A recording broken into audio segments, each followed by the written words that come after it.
Ones. I'm Amber Gonzalez, trauma therapist and author of the ABCs of Safe and Unsafe Touch. Today is letter G is for give the benefit of the doubt. Okay, so letter G is in this book, the ABCs of Safe Touch. And also, if you haven't seen the other letters, A, B, C, D, E, F, you can go back my last videos. I'll pin it up here. All right, so G is for give the benefit of the doubt. And why it's life saving to believe your child even when the story is hard to hear? Over my 13 years of being a therapist, how many times have parents came to me and said, Amber, how do you know they're telling the truth? What if they're not? And I tell the parent, you have to watch this video to figure out what I tell the parent at the end. All right? This isn't about blind trust. It's about building safety so your child doesn't shut down when they need you the most. Thanks for being here. Like and subscribe. Let's get into what it means to give the benefit of the doubt, all right? Some examples would be child says a cousin touched them in a weird way. We're going to follow up. That was last week. F is for follow up. So what do you mean he touched you? Can you tell mommy what he did? And then we're gonna have them talk to us. We're not gonna be loud. We're not gonna scream. We're not gonna react. We're gonna listen. All right. Another time a kid could say, a teenager says a teacher made them feel uncomfortable. We want to first of all always believe. We're always given the benefit of the doubt, and then also, what made you uncomfortable? Can you explain to me? Okay. In our house, we don't dismiss, we don't minimize, and we listen first. How many times, like especially for the millennial parents, first of all, shout out to the millennial parents. We are protecting our children from everything that we went through, okay? Or what we almost went through. All right. Millennial parents are not allowing sleepovers. Millennial parents are not having any random babysitters. Millennial parents will cut off a cousin, sister, brother, even a parent if they have to when it comes to boundaries. We are not playing when it comes to ours. All right. So shout out to the millennial parents. I am one, and so are you more than likely. So again, we do not minimize. We listen first, even if it's hard to believe or doesn't sound like them. I remind parents, your child needs you to be their first safe space, not a cross examiner. All right.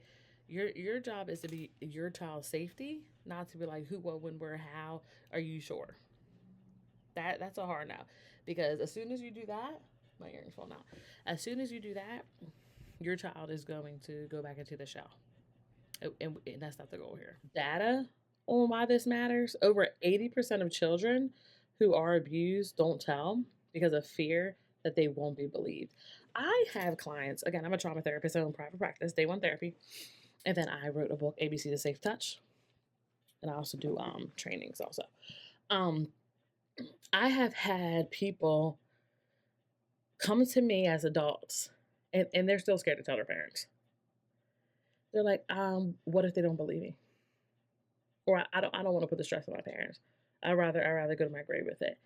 And the biggest person that's struggling is them. Okay? So 80% of children who are abused don't tell because of fear they won't be believed. All right, this is why this matters. And then many adult survivors say the worst part wasn't what happened, it was that no one believed them. This is so significant. I have clients that come to me, they were already SA'd by a family member, because 99% of these cases are family members, not strangers. And they come to me and they're like, yo, like, my mom didn't even believe me. Like, she blamed me. Like, she stayed with him. Like, she's still with him to the day. The level of hurt, pain that puts on someone is what leads people to unalive themselves and fall into deep depressions and things like that. So my biggest thing as a trauma therapist is to always validate, vindicate my clients. Always. Always. Okay. Um, as a trauma therapist, I work with hundreds of survivors who were shut down the first time they spoke up. And that one moment changed everything. Let's not repeat that cycle, okay? A lot of people, when they come to me for therapy, for my individual, I'm licensed in New Jersey, Florida, and Georgia right now. They're like, thank you, Amber, for listening. Thank you, Amber, for believing me. Like, you're the only person I believe in. Significant, all right, for healing. Some real life stories, some anonymous real life stories. So I've had clients in the past that, again, once their parents are like, well, what if they're not telling the truth? What do I do? Like, how do you know, Amber, they're telling the truth? And I always tell my parents to always believe your child's truth, no matter what. That is their reality. That is their truth. So that was the biggest healing for a lot of my teen girls that were essayed by family members.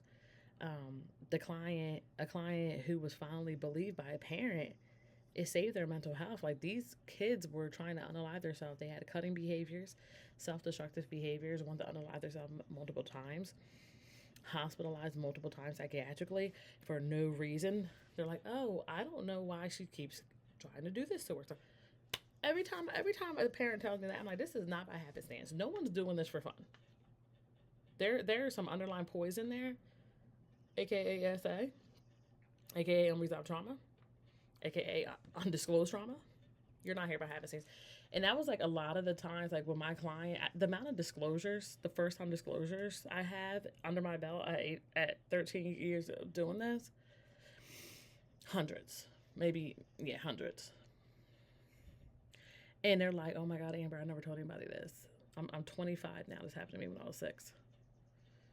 And the parents were like, oh, they have ADHD, or they're aggressive, ODD. No. They're a victim of trauma. They're a victim of SA.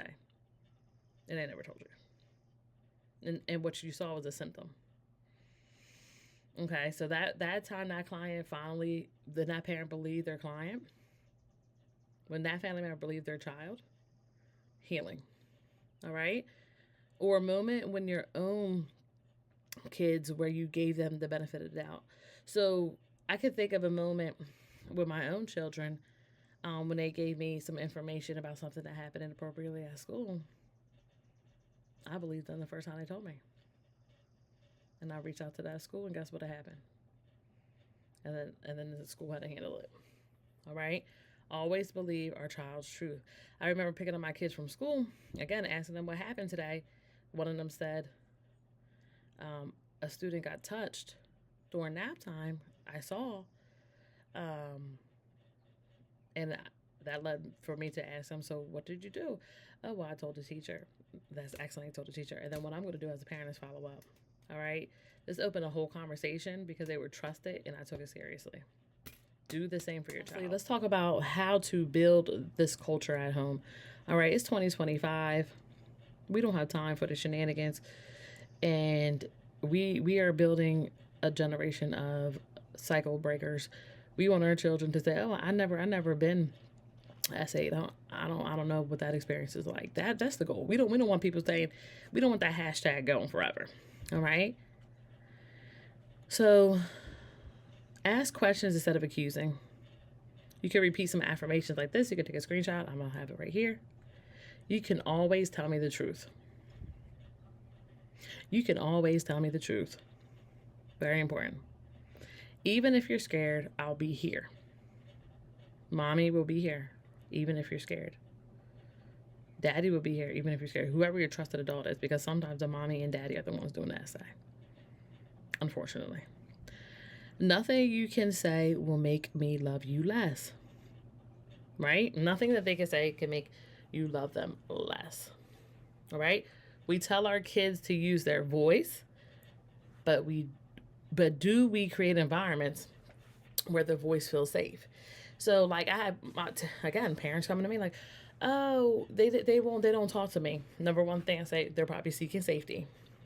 And I ask the client, do you feel safe around your parent physically, intellectually, emotionally? And a lot of times the answer is no. Don't expect your child to tell you the truth if they don't feel safe with you physically, that you're not going to harm them, emotionally, that you're not going to downplay them, intellectually, that you're going to be able to understand. All right? So thank you for joining. See you guys next week. Get that free checklist from my website. This is before age 7. Your child should know these 7 body safety rules. Grab the free checklist in my bio. Okay, if you have never had the conversation at home, it's not too late. I made a checklist for you, simple, clear, and powerful. And also, grab the ABCs of Safe and Unsafe Touch book. All right, it's available in Spanish, coming soon next month. It helps families have conversations from A to Z. I'll drop the link on the screen and also up in a comment.